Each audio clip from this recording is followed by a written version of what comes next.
Hey guys, welcome back to another episode of No Niche Zone, the podcast about everything. I'm your host, Priscilla Davies, and I'm sure if you're paying attention, if you're joining us via video, I'm sure you're noticing something different again this week. Y'all, we are at a new studio. I want to thank you guys so much for your patience with me with the drama that happened a couple weeks ago. And y'all, we had to go, we are at our another studio. The work that has to be put into producing a podcast, I mean, it is a lot. It's a lot. But we hopefully this will be our new home and you won't, next time you see me, it won't be in a new location. But maybe I'm gonna just keep y'all on your toes, okay? You never know. With that being said, welcome back. And I'm excited to get into another show. I hope everybody's doing well. And let's get it cracking, yeah? Okay. So last episode, or more than last episode ago, we started our documentary deep dive on the Discovery documentary called Implosion, the Titan sub disaster. This is a documentary that was breaking down the Titan submersible. For those who don't remember, you guys remember back in the day, that submersible with the billionaire? You remember that? So apparently y'all, that story had so much more to it than what we were told at the time. And so Discovery did a documentary on it, and we started our doc deep dive, I think a few episodes ago. And let's finish it out because y'all, when I watched this documentary, I was just so taken aback by just how avoidable this whole situation was. And that is, I think, the message that you get from watching this documentary is that this submersible, the Titan sub implosion, didn't have to happen. It was completely avoidable. And you know what? Some people might say that this was a case of negligence. So let's get into it. We ended off with basically me introducing the first major red flag that you find out when you start watching this documentary, and that is the material that this submersible was made out of. I talked about how this material was made out of carbon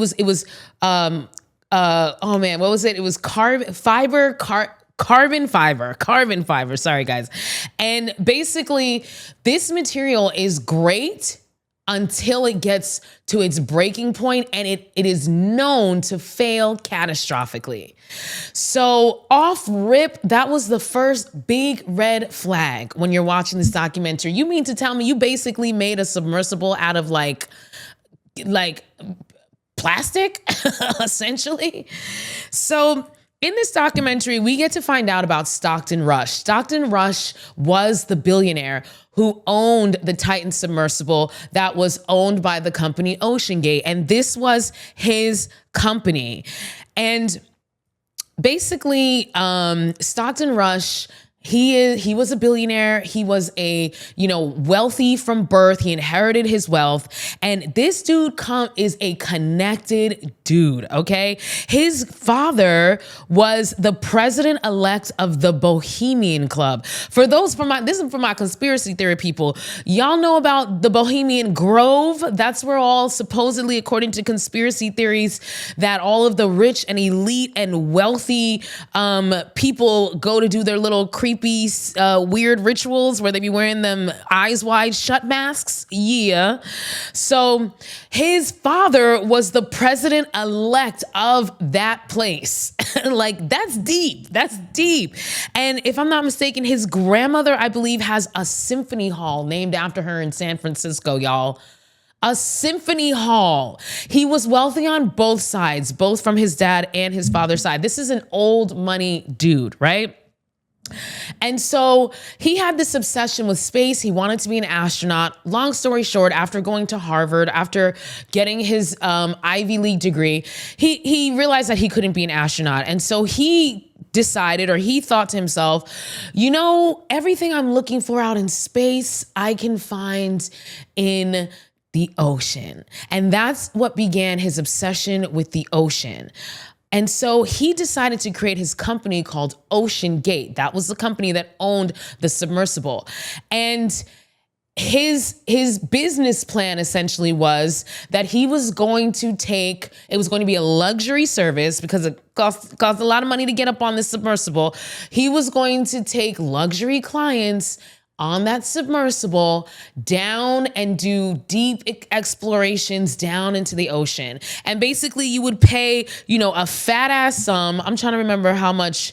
When I say fat ass sum, I'm talking like tens of thousands of dollars. This wasn't like a $3,000 thing. There's like 50 some thousand dollars you might be paying to go down on this submersible. So essentially you pay a fat ass sum and then he takes you down to explore the depths of the ocean, right? And he decided that his first trip that he was going to advertise selling his service was down to the Titanic. Okay. So he was like, that's going to be the first one. That's how I'm going to get all these eyes on my project. And that's how I'm going to get people interested in this. I'm going to go down to the Titanic. So understand, this man never really had any, nothing really, no connection to the Titanic. To him, it was purely a business deal. It was purely to make this, it was purely to give his business venture like a little bit of edge, make people interested. Because of course, who wouldn't want to go down to explore the Titanic if that's your thing? I personally wouldn't, but hey, what you gonna do, okay? So he decides that, all right, my, not maiden voyage, but, the first voyage that I'm going to be advertising is this voyage down to the Titanic. But in order to do that, he had to get the Titanic. He had to get the voyage going. He had to, make sure it was safe, make sure it was doable. And so we find out, y'all, we find out that the Titan submersible did 90 dives.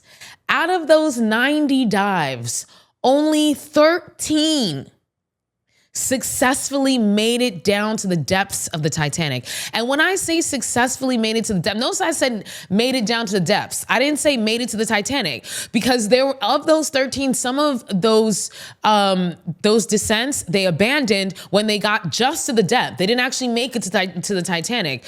And so 90 dives, only 13 were successful. OceanGate had a director of engineering named Tony Nissen. And this is how the documentary opened, with Tony Nissen, and this is what he had to say.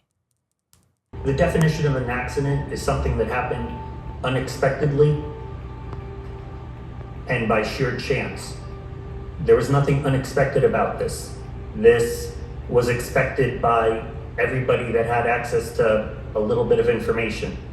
And I think that if it wasn't an accident, it then has to be some degree of crime. Okay, that's how they open this documentary. So off rip that essentially this guy knew that what he was doing was doomed to fail. And that man, Tony Nissen, he was the director of engineering for OceanGate. And after the 47th dive, so he went on the 47th dive. After that 47th dive, the hull of the Titan submersible came back with cracks in it, okay? And after it came back with cracks in it, Tony Nissen said to Stockton Rush, the billionaire owner, he was like, hey dog, this has cracks in it. We gotta abandon this. We gotta move on. Like, we gotta figure something out. And so what do you think happened? Do you think Stockton Rush listened to him and decided to make changes? No, he fired him. And this is a theme that you see throughout this documentary. There are multiple people who came forward to let him know that what was happening was dangerous. And instead of him heeding their warning, he fired these people. He fired them, which is why Tony Nissen, fast forward. And by the way, that clip that you just heard was a clip of him testifying before Congress, because there is an investigation into this whole situation. And that was a clip of him testifying. And that's what he had to say. that this was, he said that basically we could consider this a crime, not just a tragic accident. All right. Another big red flag. Y'all, tell me why the submersible bolted closed from the outside. So if you were getting on that submersible for one of the 90 dives, but when you got on that submersible, you were bolted in from the outside, meaning like if anything happened and you needed to get out, you couldn't do anything until somebody released you. And it wasn't just like a latch or something, bolted in, y'all. I mean, talk about a faulty design. It's just, when you hear, as you're watching this documentary, the more you hear about it, you're like, wow, it just seems like nobody with any sense was running anything. This fool really said, I'm gonna make a sub that requires you to be bolted in from the outside. So you're screwed. If anything goes down, even if you're not, at the depths where you can't obviously escape, right? But like, if anything goes down, you're screwed. You're bolted in there, y'all. That was one thing that threw me off so hard. And so, prior to the tragedy happening, Discovery, which is interesting because they're the ones that did this documentary, Discovery had a host that they sent to do a story on the Titan submersible. And he gets interviewed in this documentary. And some of the things he said was that basically his experience, he actually went on a dive with Stockton Rush. And in his experience, he said that basically nothing was working properly. He said that, we saw a clip of the fact that they would be communicating with divers outside of the vessel through written notes. Y'all.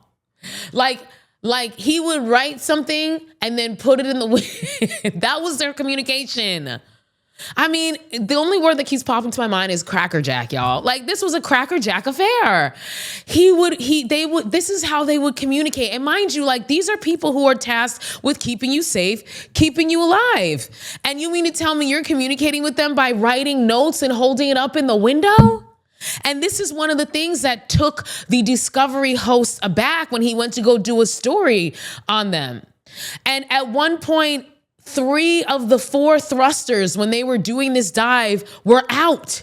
3 of them were out. And so as a result of that, they had to scrap the dive, right? And so as a result of them scrapping the dive, the Discovery host decided not to do the story because he was like, I don't want to be promoting this business, because he could see the writing on the wall.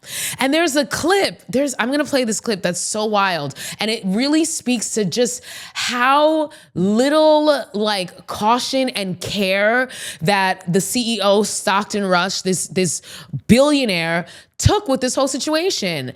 And so basically so after that 47th trip, right, there was a crack in the hull, right? And so after his engineer told him, hey, you gotta get rid of this, and he fired him, they kept using this, okay? And so he was talking to, the host was talking to Stockton Rush, and listen to what they had to say, what he had to say. Stockton seemed completely unaware of how bad this dive had gone from our perspective, and so on the way back to port, I asked him about his experiences in deeper dives on the sub. How noisy is it when it goes down, you think? What? Just the general descent, is it pretty quiet? Oh, it'll be quiet. There's usually a bang somewhere. Most subs have a bang of some type. When I was in the sub before, and it was, I'll play you what it sounded like when the carbon fiber's collapsing around you and you don't have much time left. This is what it sounds like. And what, you just were ascending at that point? Like... No, I was going down. I kept going down because why not? Did you hear that? So he's explaining, this is a conversation. This is a recorded conversation between them.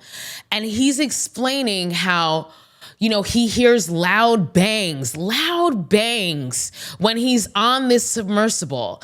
And he explains how when the fiber carbon, which is what this material is that this submersible is made out of, when the fiber carbon is starting to fail, you start to hear all of these loud cracks and bangs. And so the host, being a rational person, it was like, and he tells the host, do you want to hear it? Because he has a recording of it. And so the host is like, cool. And the host, being a rational person, when he says this, he's like, oh, he makes the assumption that like, oh, you must have been ascending when you're hearing these cracks because the fiber carbon is about to fail. So you must be ascending, right? And you heard what he said? He said, no, I kept going. And his reasoning was, he said, and I quote, because why not? Talk about having a death wish, because that's another thing that I got from this documentary. They didn't necessarily say this in the documentary, but that's another thing that I picked up. It really gave the feeling like this motherfucker had a death wish. Okay? So you're on a fiber carbon submersible descending to the depths of the ocean. You hear that the fiber carbon is clearly starting to fail, and instead of ascending, you keep on going. And he got lucky, clearly, because he survived, which is, I think, also what added to this guy's lack of caution and his hubris, was the fact that he got away with so many close calls. And that just shows you what his attitude was like. He literally said, well, why not? Why would I stop going down? So he got lucky so many times that at some point, he probably thought that he was invincible. So as a result, the Discovery host decided to pull the documentary because he didn't want to be responsible. He was like, I'm not going to put this out there, have a bunch of people go sign up for this and die, because he could see the writing on the wall. And another aspect that comes across in this documentary is the fact that another part of the recklessness of Stockton Rush was that he was so focused on the business aspect of this whole entire venture. In his mind, he was just trying to get his deadline. He was just trying to get down there by his freaking deadline. And he didn't have any regard to actual safety. He just wanted to launch his business which is crazy, because it's like, it's your business. Like, you decide when you want to start the business. And also, you're a billionaire. So if you delay the business, so what happens? Are you going to be broke? No, right? But he had it in his mind that he had this launch date and he was going to make that launch date happen no matter what. And he had no regard for actual readiness. And y'all, we find out that his intention was to bring customers on the submersible to the very first dive down to the Titanic. Because remember, he hadn't actually succeeded at getting down there. His intention was to bring customers onto the first dive. It's just like, the more you learn as you're watching this documentary, it really, you do start to understand why his chief engineer did feel like this might be criminal. His plan was on the first go. Can you imagine? You done paid $11,000 to go go take a tour of the Titanic. And the public, we have faith and we have trust, right? We trust quote unquote professionals to do their job. If I take my car to a mechanic, I trust that this mechanic has the skills to do what I need them to do, right? If I go to a doctor, I trust that this doctor, it has an education and has the experience to do what they have to do. And it just sucks that, like, you really can't always trust every single business and every single person out there who's claiming that they're an expert in something. And this is such a prime example, because I can't imagine going on this trip and being like, oh my God, this is so awesome. And then getting on it, and you don't even know, because of course they would never tell you. Come to find out, they never even did it themselves. And they're using you as a guinea pig to get down there. And you're paying thousands of dollars to be a guinea pig. I mean, it's just wild. Oh my gosh, this was another This was such a trip. So in addition to being as reckless as we've heard so far, Stockton Rush had the nerve. He would assign some of the customers titles. So we meet this one guy and he had a title named Mission Specialist, okay?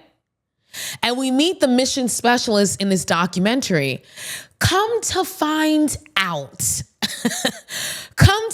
out that this mission specialist was in fact just a paying customer, paying passenger on the ship that they gave a title to. Why? So that they could give the impression that they had professionals on the trip with them. This is what I mean when I say this is criminal. So you're a it's kind of like, you know, if you've ever been on a boat or on a yacht and they give you the captain's hat. And now you're the captain. And he did this with his clients and made it to give the impression that, yes, it's not just me, but we have other professionals here. And they asked the guy, like, what was your qualifications for being mission specialist? And the guy's like, I paid a lot of money. I'm being sarcastic, but you get the idea. So another aspect of how ridiculously reckless this guy was, but also there's a nefarious aspect of that, right? Because you're sitting here, like, it's like not just like you're kind of misguided and lost, but you're intentionally trying to misguide your clients, right? You're intentionally trying to misguide your passengers and customers by giving them a false sense of security by, deputizing random people and being like, there's your mission specialist. He's got the captain hat. That's your captain of the boat. And there is a shadiness to that because it's like, again, trusting these professionals, you go on there trusting them, and now you're victim to this motherfucker's games. So wild. And so on the 80th dive, they experience a loud bang. Okay, and that's a theme throughout this documentary, these bangs, okay? They experience a loud bang. And when they resurface, one of the employees of OceanGate, one of the actual professionals, actual specialists, examines the hull, and she says that she saw delamination, what they call delamination. And delamination is essentially basically the separation of layers in a composite material. So the hull experienced the separation of the layers of the material that made the hull. Okay, so this happens, and this woman who's one of the employees, I forgot what her title was, but she was an actual employee, actual specialist and professional. And so she tells Stockton Rush that, guess what? Their delamination has occurred. And so that means that this hull is now compromised. You can't use it anymore. And what do you think Stockton Rush did? Did he trash it? Did he get rid of it and say, you know what, you're right, let's go back to the drawing board? No, he fired her.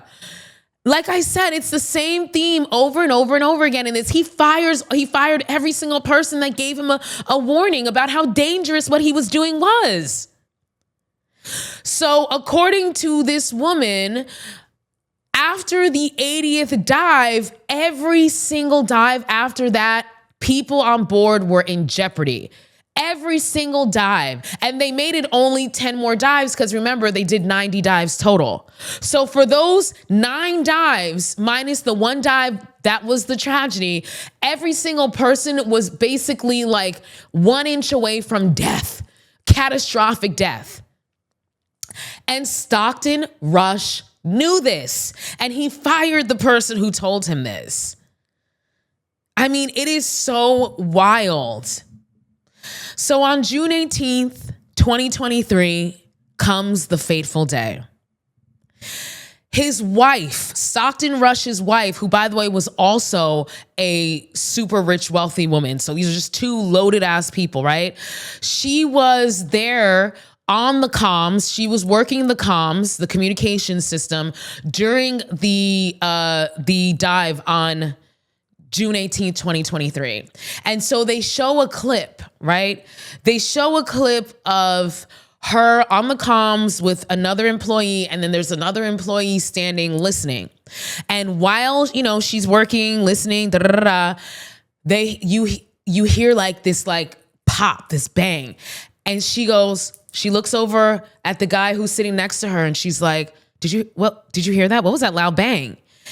And in that scene, and this is footage. This is not, reenactment. This is authentic footage. You see, as soon as you hear that bang, you see the guy that she's sitting next to. He looks up at the guy who's standing behind them. They both make eye contact, and the guy standing up turns around and walks out. Because they knew at that moment that something probably catastrophic had happened.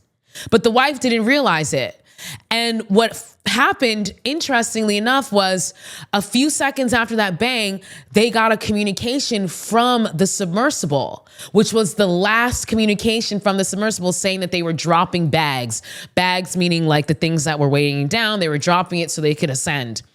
And the reason why that transmission came after the actual implosion was because of the time delay that it took for the transmission to get from the transmitter to the person who was listening, the comms people.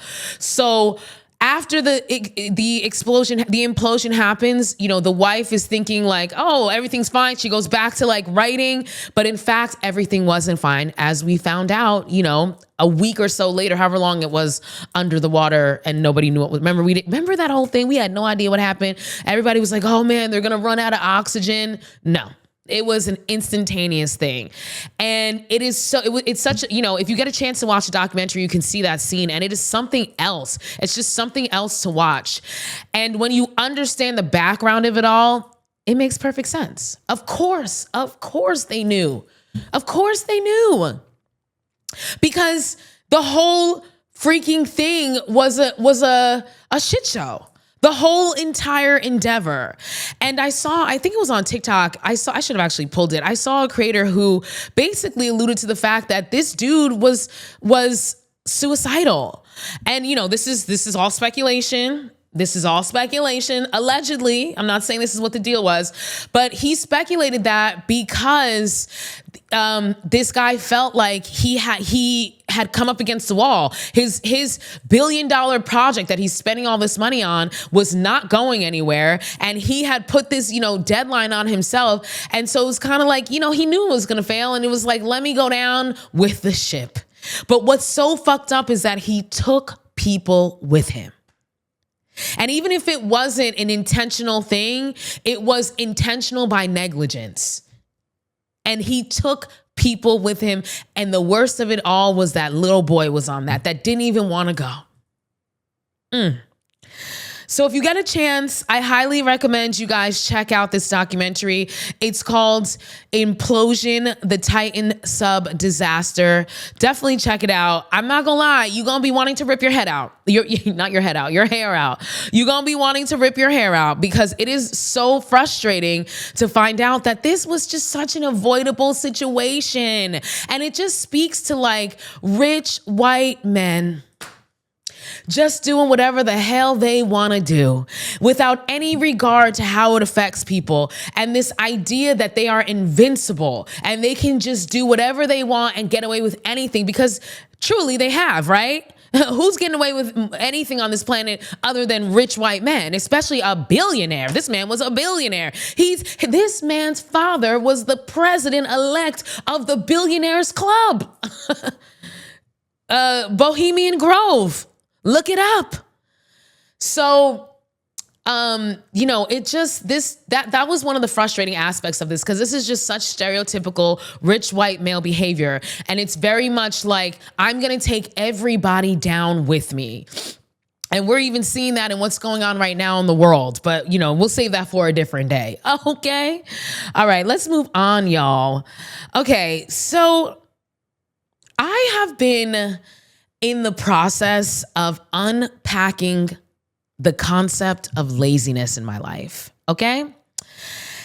And, laziness has been a word that has followed me my whole goddamn life, just because I'm a leisurely queen, okay? And so recently, I've been really unpacking my relationship with laziness because I realized that whenever I hear that voice in my head that's telling me, oh, you're being lazy, you gotta get up and go do stuff, I realize it's not even my voice. It's not even my voice. It's my parents' voices. It's my teachers' voices. It's society's voices. It's not my actual voice. And so I've been trying to check myself. Anytime that I find myself starting to get on myself for being quote unquote lazy, I've been trying to catch myself because, this is the process of decolonizing your mind, right? It's not just about being anti-racist. It's not just about, being aware of misogyny and homophobia and transphobia. It's not an ableism. It's not just about that. It's literally also about just decolonizing how you perceive everything in this world. Because as that TikToker once said, I forgot their name, you need to ask yourself, whose imagination are we living in? And if you ask yourself that question, the answer is obvious. We're living in this world that we live in. We're living in the imagination of rich white men. Everything in this society was built for them based on what they wanted and the world that they want to see. And so if you wonder why you having issues living in this world and, running up on shit your whole life and you're not a white man, that's why, because this world is not made for us. It's made for them and it's made in their imagination and we're just living in it, right? And laziness is part of that. This concept of laziness is part of that. And so I was thinking, I'm unpacking this idea of laziness and I realized just how insidious the concept of laziness is in and of itself. First of all, laziness isn't real. Laziness isn't real. This is a concept that was created by the 1%. The richest of the richest of the richest. This is a concept that was created by them to impose on what we now call working class. Back in the day, we would call them peasants. We would call them serfs, right?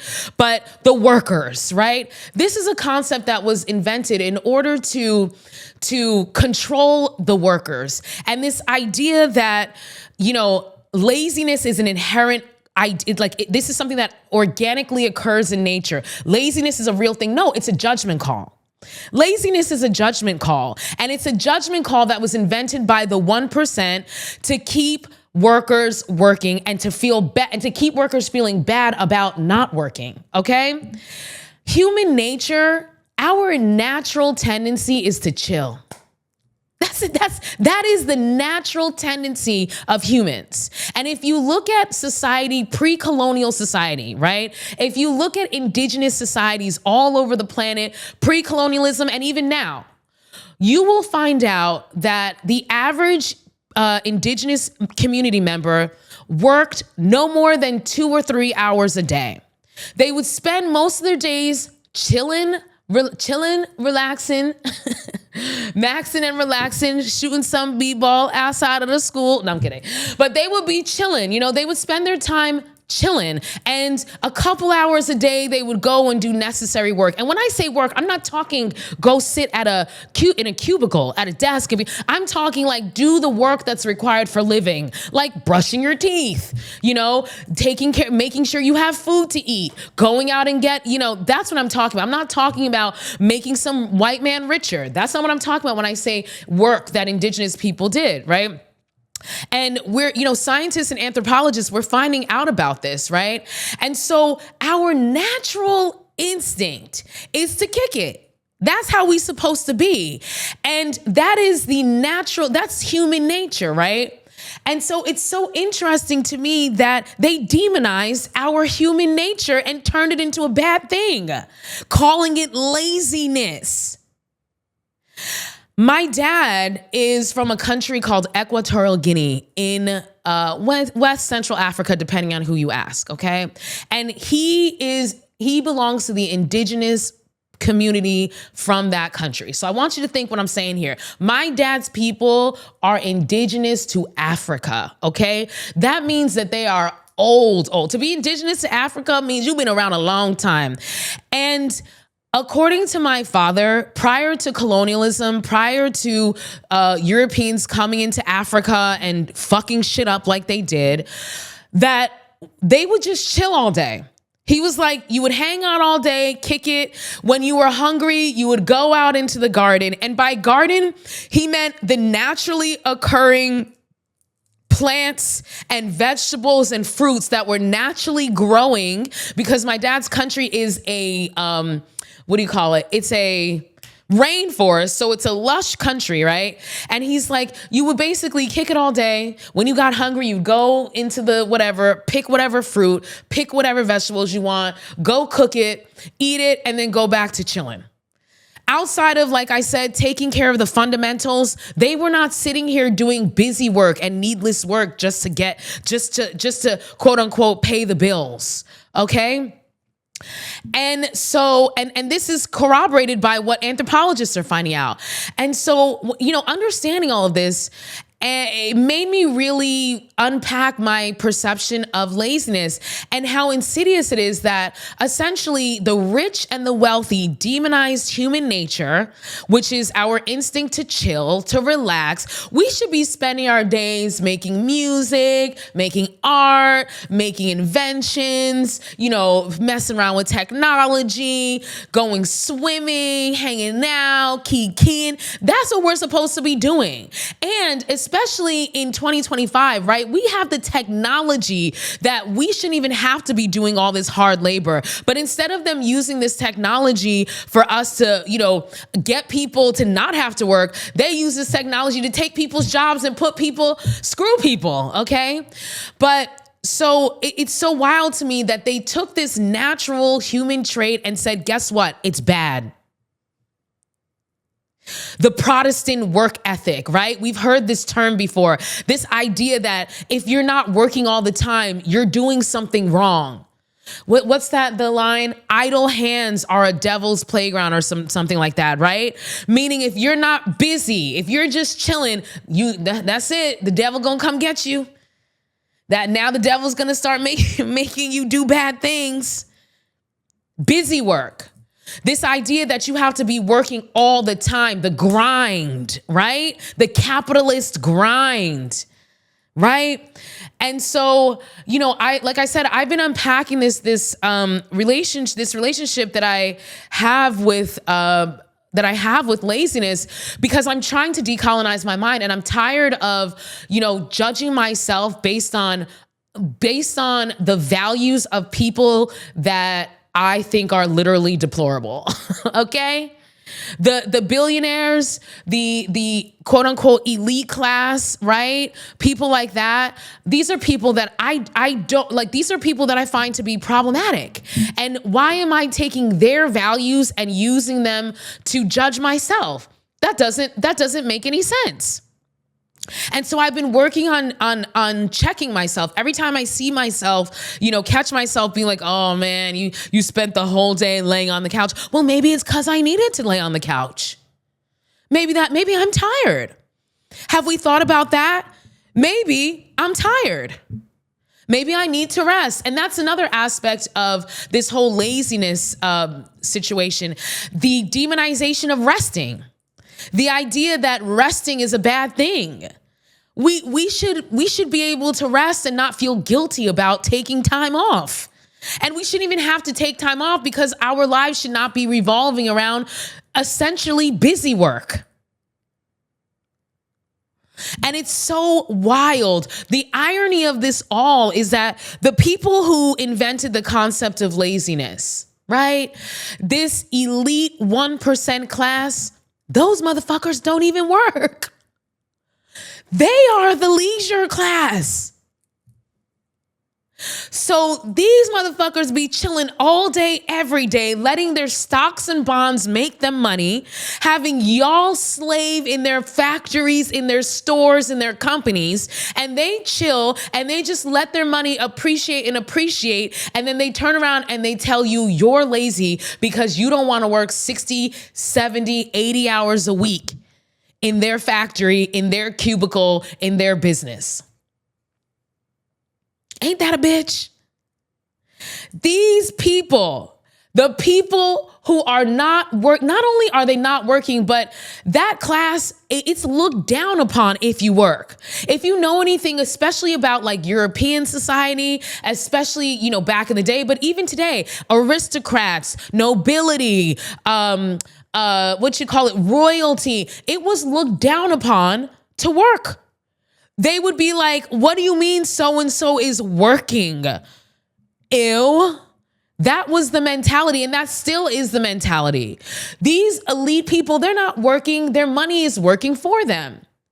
They're in the stock market, this fantastical made-up world where numbers go up and down, and somehow that translates to them getting richer. They have employees doing all the hard work. They have assistants doing all the hard work. They have nannies and housekeepers and chefs doing all their hard work while they tell all of us that we need to be production over everything. Right? Produce more, growth. Never ending growth. Work. Elon Musk himself, that billionaire, had the nerve to come out and talk about how, you know, we should be working 60, 70, 80 hours a week. The man who's literally on ketamine, riding around, you know, on his $1 billion Cybertruck, high as fuck, telling the rest of us that we need to be working 60, 70, 80 hours a week. It's so insidious. Not only are they demonizing our natural instincts, they're demonizing human nature. It reminds me of the concept of original sin. The Catholic concept, the idea that you're born with sin. You come in a problem. I mean, the way they get into our heads, and make us think that our natural being, the way that we are, is wrong. And that we should aspire to be like them. These demons who are out here. Jeff Bezos just had a $56 million wedding.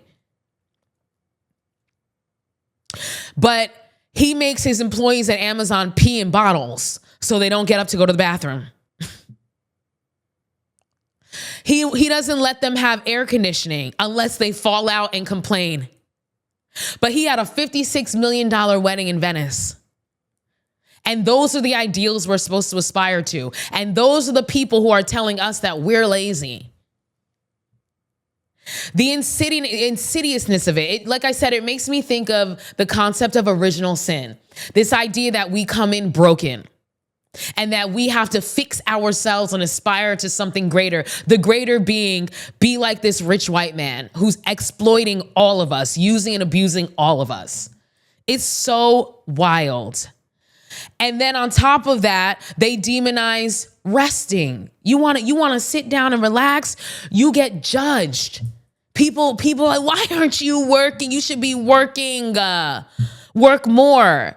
They demonize resting. They demonize who you are. They demonize the nature, human nature, while simultaneously doing exactly what they're demonizing you for and getting rich off of it. It's so shady. It's so fucked up. And this is part of the reason why I have been unpacking my relationship with laziness. I am not going to judge myself based on this warped, twisted, ass backwards, matrix, weirdo idea of what is considered, noble and honorable. They've convinced us that working yourself into an early grave is noble and honorable. You work 40 years at a job, giving them 40, 50, 60 hours a week of your life, all for them to give you a pizza party when you retire, or for you to die and them to replace you the next week. Have somebody else sitting in your chair the next week. So I encourage people, if this is something that you deal with, like I said, this is something that my whole life I've been told you're lazy. If only you weren't so lazy. And another aspect of this that I realized too is that as a child, I wasn't lazy. I just have always believed in the concept of working smarter, not harder. And I got demonized for being like, why would I put 12 hours into something that I can just wait till tomorrow and I can do it in 1 hour for whatever the circumstantial reasons are. I got hip to that when I was a little kid. I was like, you want me to do this shit the hard way when I can just find a smarter way to do that? And I would be labeled as trying to get over, being lazy. And I internalized that to the point that now I'm an adult, and every time I want to take a chill pill and relax, I'm beating myself up for being lazy. And so that has been my recent journey with unpacking laziness. And, this whole process with decolonizing my mind on a deeper level than just, like I said, the typical anti-racist type of stuff. This really is about, asking yourself, who am I? Who do I want to be? Who would I be if I didn't have all of this indoctrination, all of these people, my parents, my teachers, the media, the government telling me this is what I like, this is who I should be, this is how it's supposed to be. Who would I be without all of that? And with regard to laziness, I would be a chill ass bitch, kicking it, doing art, making podcasts, talking to my followers and my subscribers, hanging out with the homies, getting some sun, and taking care of community, because that's really human nature. That's really how we're supposed to be, not grinding till we die. That's why we're all so goddamn sick, because we're doing too much. All right, guys, we have come to the end of another episode of No Niche Zone, the podcast about everything. Make sure you follow us across all platforms at No Niche Zone Pod. You can subscribe to our YouTube, same name, and you can send in your listener letters to, you would think I haven't done this a million times, to nonichezone@gmail.com. And you can follow me personally at Pris the Goddess across all platforms. With that being said, folks, we'll see you next time.